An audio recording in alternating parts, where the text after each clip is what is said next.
Hey Google, where's my phone? Alright, your Moto X4 should be ringing now. Hello, Moto. That was loud.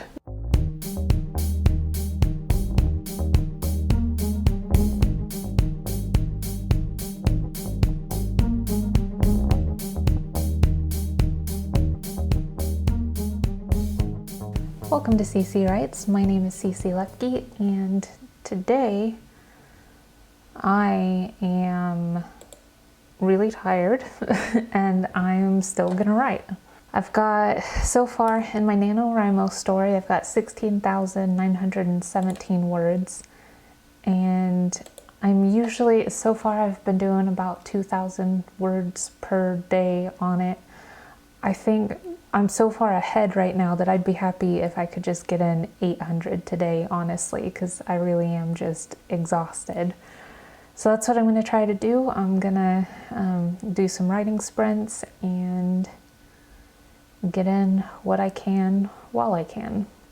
Writing, even when you're exhausted like this, is good because to get out of the practice of it, it's so easy to take an extra day off and then another and then another until you get so far behind that it's impossible to catch up.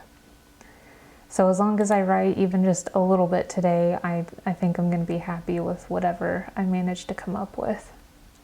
I do like these writing sprints because it does seem to make the time go by a lot more quickly with everything that I'm writing. And so I get a lot written, but it doesn't feel like I'm spending just hours sitting there staring at the screen. I actually feel like I have a purpose towards it. And that's one of the nicer parts of doing it this way.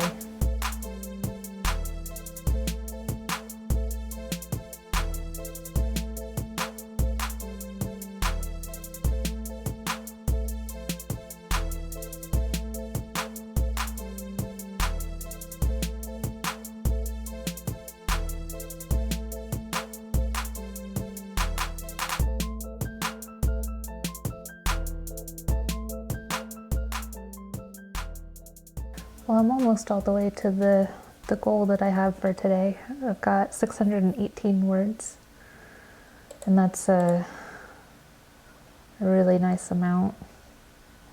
I still feel like I keep getting sidetracked in the story and I don't feel like I'm showing enough of the world around them and giving enough detail and description, and at the same time there's a lack of action that's going on in the story that I feel would be a lot more explanatory if I showed things that way than the way that I'm actually doing it right now. But if it's a flaw that I know is there, it is a flaw that I can fix. All right, I'm going to take a short break and think about something other than my story for a minute. Like, I've been reading a book recently.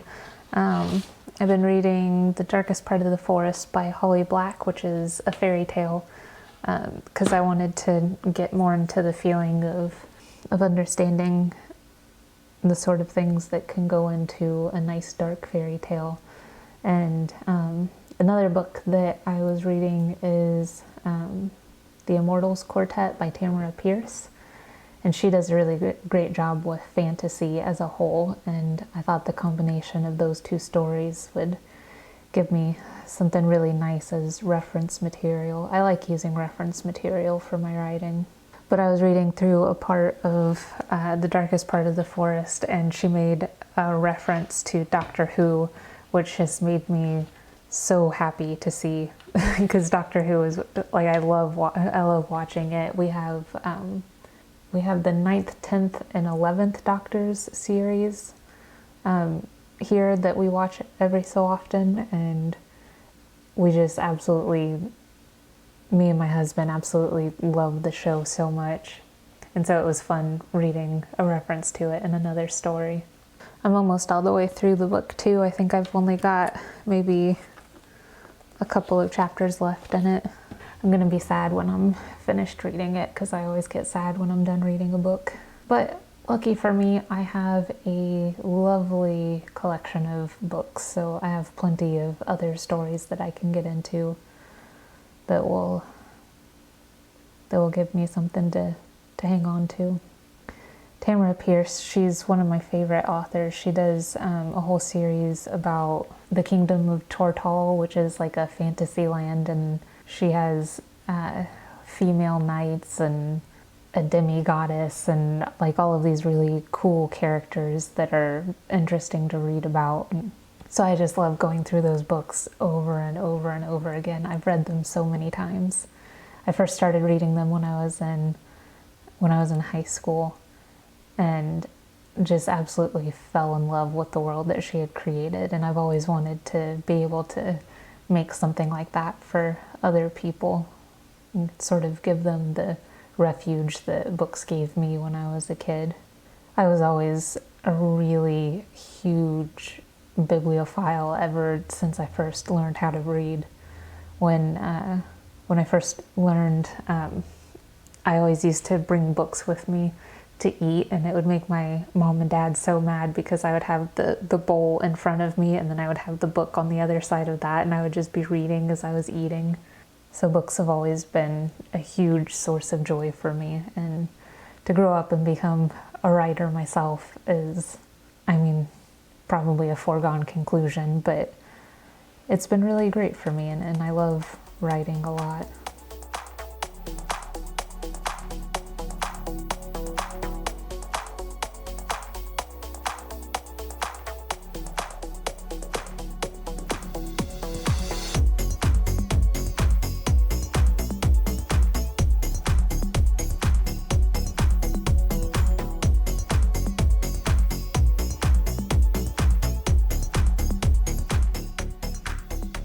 I wrote about 1,000 words today, which is not bad at all.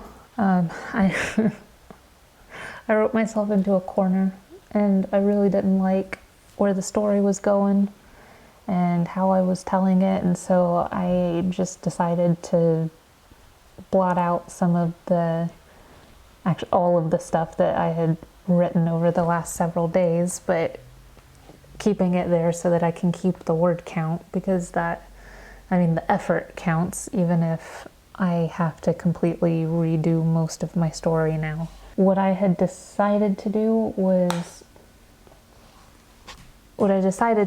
take the story from the point where the main character is going to the trash heaps, and so that she can collect some items to make to repair and sell.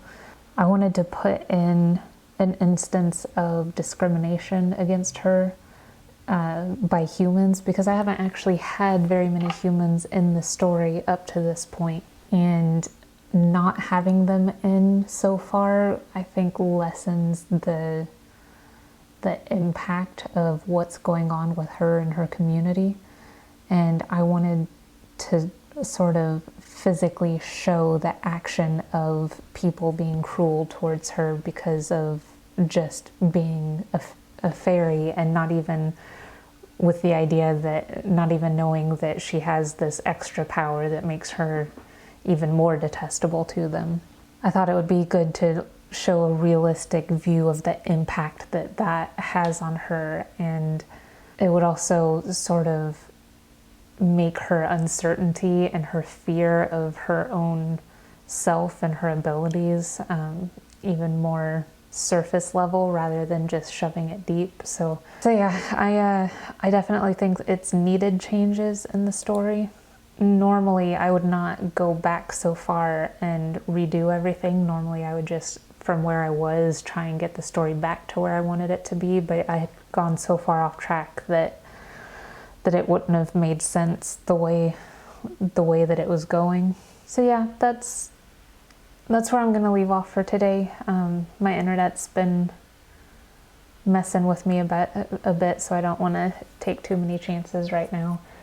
And so sorry that I'm ending a little earlier than normal, but thank you for joining me today on CC Writes. I hope that you enjoyed our time together, and I will see you later. Welcome to CC Writes. My name is CC Lefke, and today is a new day. And I mean that quite literally for my story. Today I'm rewriting a huge section of of my story that I didn't particularly like what I had written previously. I'm going to keep the word count that I had before. I might even use some of the stuff that I came up with previously, but I'm just going to change everything that I have so that it makes a more interesting story. So that's my game plan for today. It's NaNoWriMo day 9. Very exciting. And I'm feeling a lot better today than I was yesterday. I was having a lot of internet issues yesterday, so I had to cut the stream short. And then for the rest of the night, the internet just kept going in and out. So I was glad that I made that decision to end early, because that would have been annoying. So as per usual, I am going to do 4 25-minute writing sprints with breaks in between, and see where I can take my story from here, and hopefully get it going a direction that I actually like. So there we are.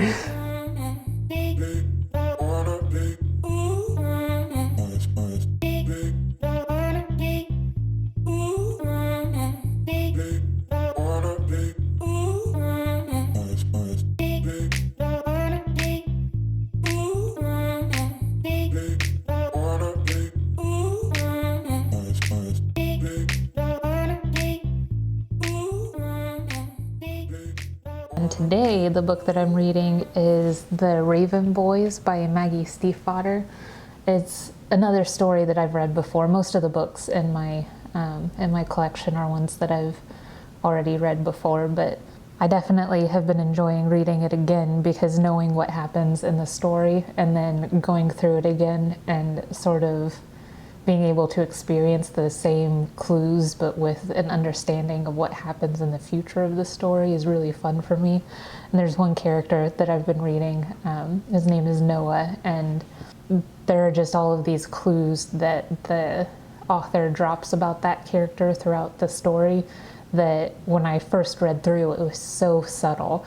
And then later on when it came to, or it felt subtle, and then later on when it came to the reveal, it was like, oh yeah, that makes so much sense for this character. But then now reading back, like, I realized that the entire time this character had been saying exactly what his secret was, and in very clear terms, but everybody just kind of took it as a joke. And I like that because it's such a subtlety in writing that I would very much like to have in my story as well. Like that's something I would love to emulate for everything that I'm writing here, and be able to have something that after you get to the end of it, you're like, oh yeah, that was so obvious, but you just didn't notice it until it was right up on you.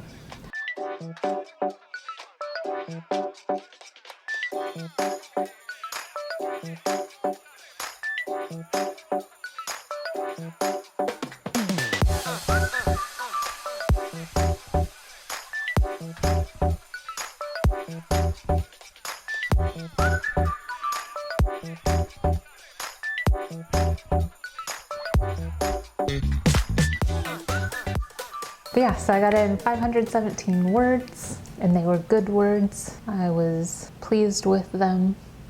It's always nice to feel good about the things that you write. There's something so frustrating about putting in effort to do, hundreds of thousands of words in a day. Not hundreds of thousands, but hundreds and thousands of words in a day, and not be happy about what you put down onto the page.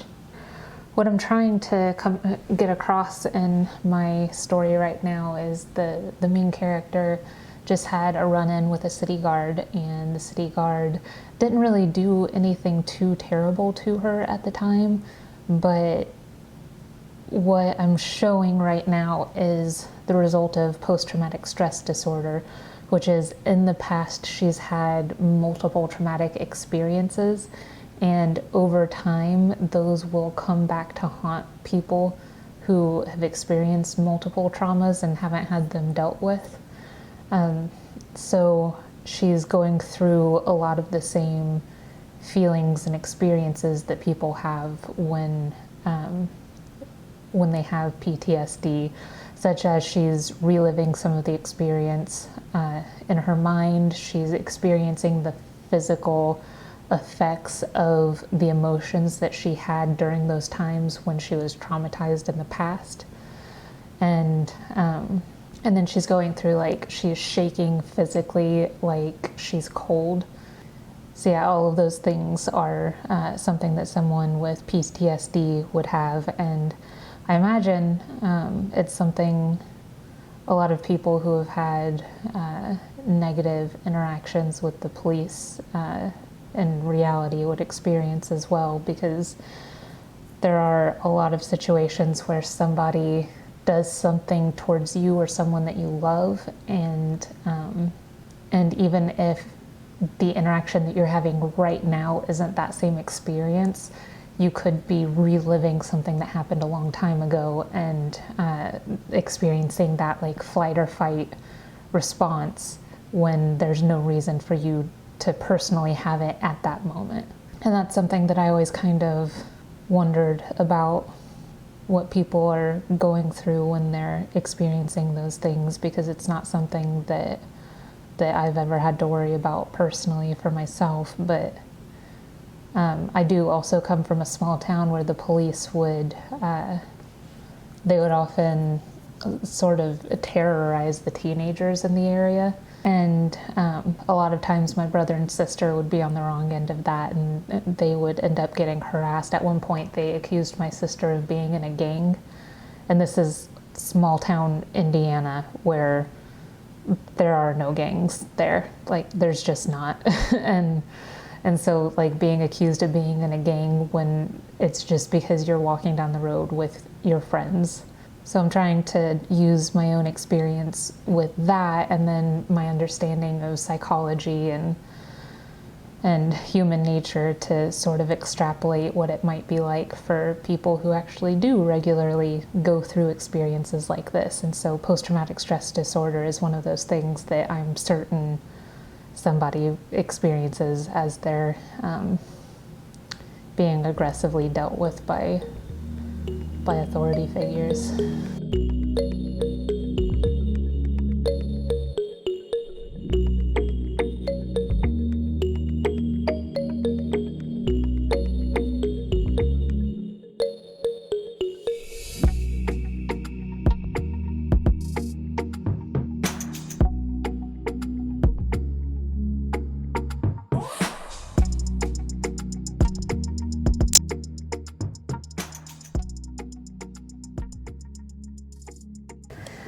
I'm getting a lot closer to where I was before, as far as the story is concerned, and there are a few things that I would very much like to change. Oh, look at that, I've almost got 20,000 words. I'm at 19,449, that's really cool.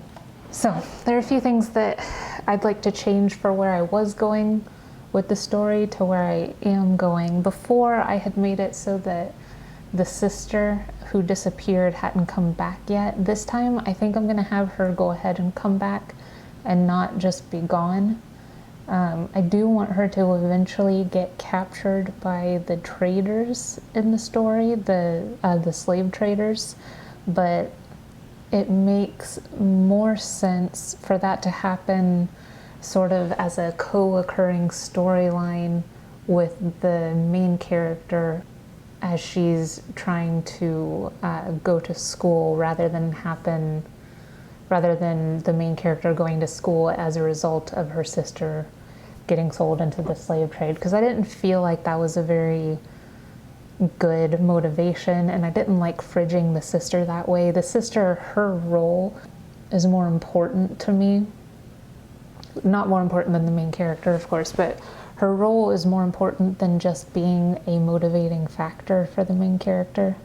So yeah, I definitely like that change that I've made, and hopefully I can do it in a way that makes it really interesting and worthwhile.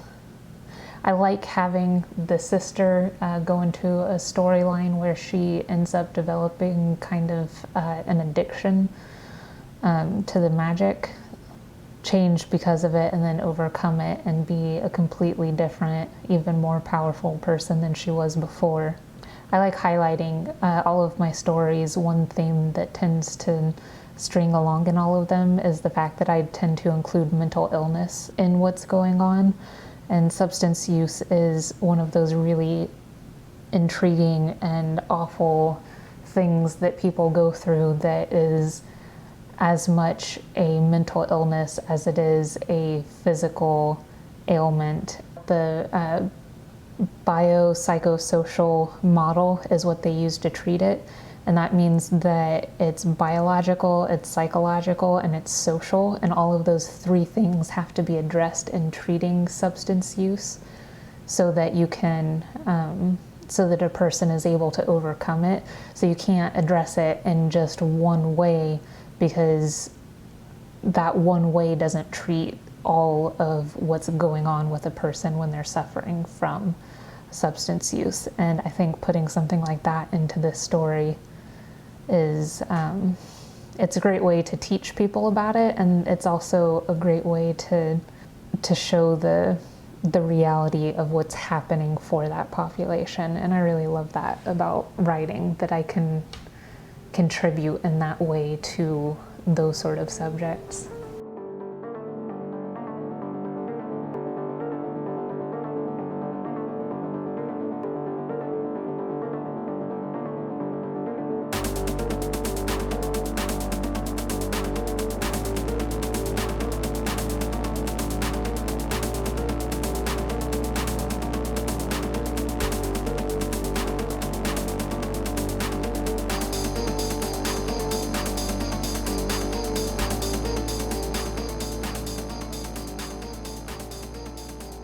I'm hoping I got a good amount done this time. Oh yeah, that's nice.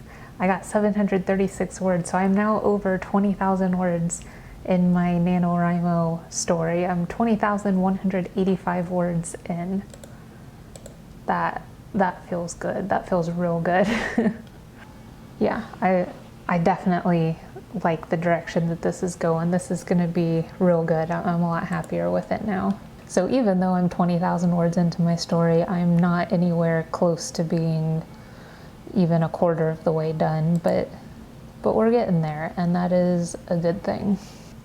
I want to write something that feels more magical than what this does so far, but I am putting more and more stuff in it that feels kind of ethereal.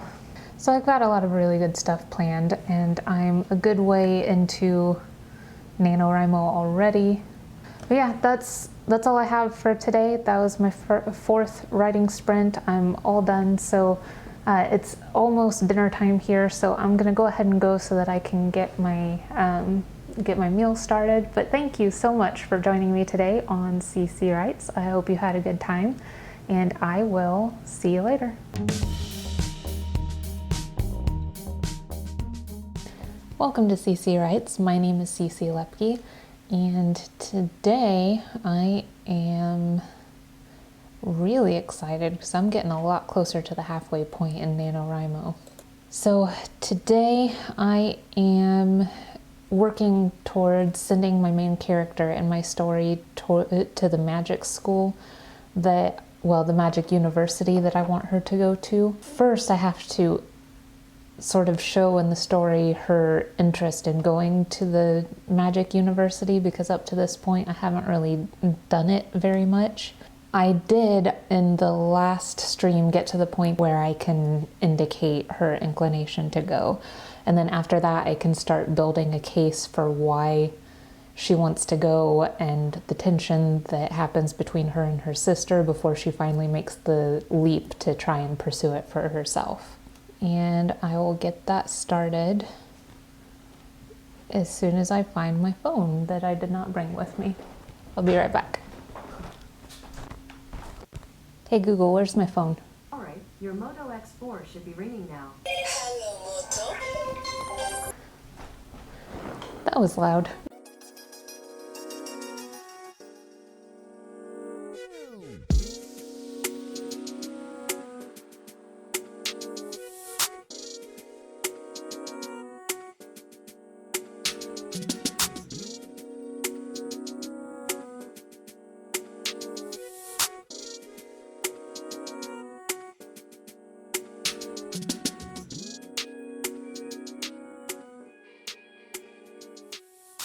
It's been a really good day today because I got to spend most of the day reading, which is my favorite pastime. And I'm almost done with the book that I've been reading. I was thinking about the style of the book that I'm reading, and a lot of it is very poetically written. And I was thinking about my own style of writing, and there is some poetry to it, but most of what I write tends to be more practical and focused on the characters and not necessarily on any complex descriptions. It's so practical that it's interesting that I choose fantasy as one of the genres that I prefer to write in. There's a series that I used to read called that I used to read. I mean, I still read it, but I haven't read any new books in it for a long time. It's by Piers Anthony, and it's the Xanth novels. And that was the first fantasy series that I ever read. And to this day is one of my favorites. And the way that that was written was primarily through puns. And I have a deep, deep love of puns. And I remember reading, there was so much of it that was very adult that I shouldn't have been reading as a child, but because I was so advanced as a reader and there were so few books that were in my age range that were interesting to me, I always ended up having to read stuff like that. But one of the things that I loved about it was that it taught me a lot of words that I wouldn't have known otherwise. And a lot of it is kind of antiquated language, stuff that people nowadays don't speak that way. I think it's interesting how you can develop a vocabulary based on the books that you read and that you did read growing up.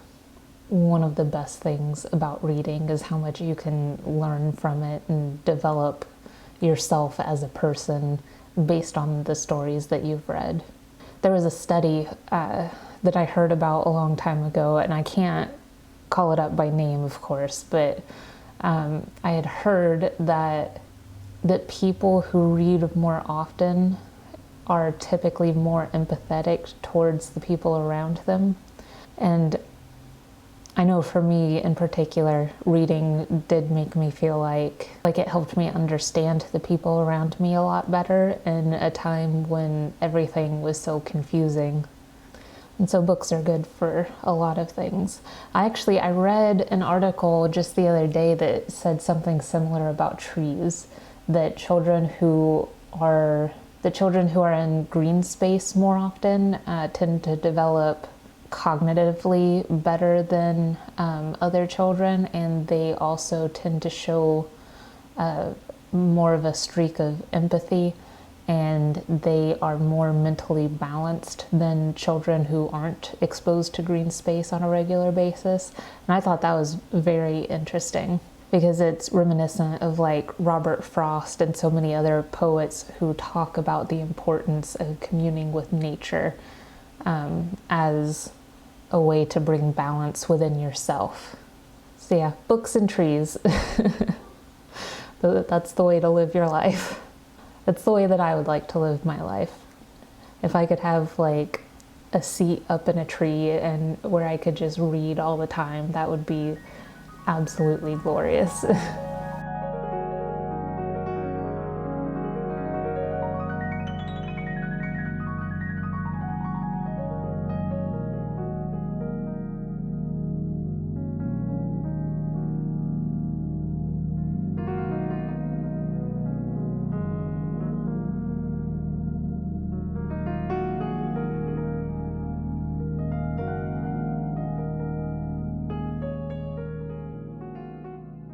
How have things been going for you guys today?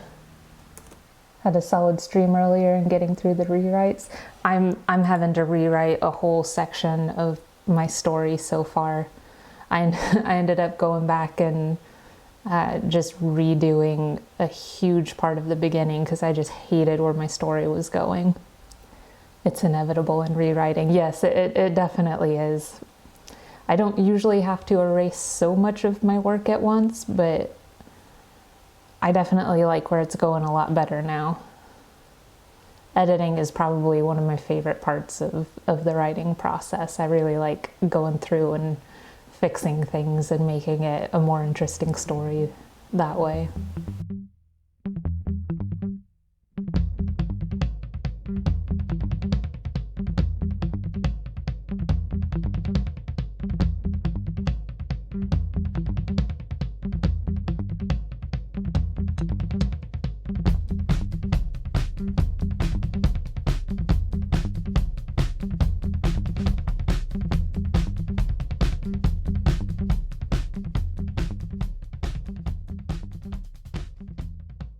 How long have I been writing? I would say I've been writing for about maybe close to 14 years, maybe a little longer than that. I've been writing since I was like 11 years old, at least writing with the purpose of making books. Before that, I would write, but it was always just kind of story ideas would come to me and I would write it down and never do anything about it. And then when I was 11, that's when I first started writing my first book, and it was awful. Ambitious. Well, at the time it didn't really feel ambitious. It was more that I had a story idea that I really wanted to have exist in the world. So then I just kind of pursued it from there. Any current writing goals? Well, So I've published 2 books in the past, and I have another book that I'm planning to publish at the beginning of next year. My ultimate goal is just to be able to make a living as a writer, and right now I'm in a good place to do that because I kind of was forced to resign from the job that I had previously because they needed somebody who could work full-time, and I was only working there part-time, and because of my writing, I didn't want to do it full-time. And so I talked to my husband about it, and then we agreed that I should just try and pursue full-time writing. I already make a little bit of money from it, but it's not really enough, and so my goals for over the next couple of years is to try and build that up to the point where I can make a sustainable income. It's nice when you have people who believe in you and are willing to support you through stuff like that. I'm very fortunate to have him.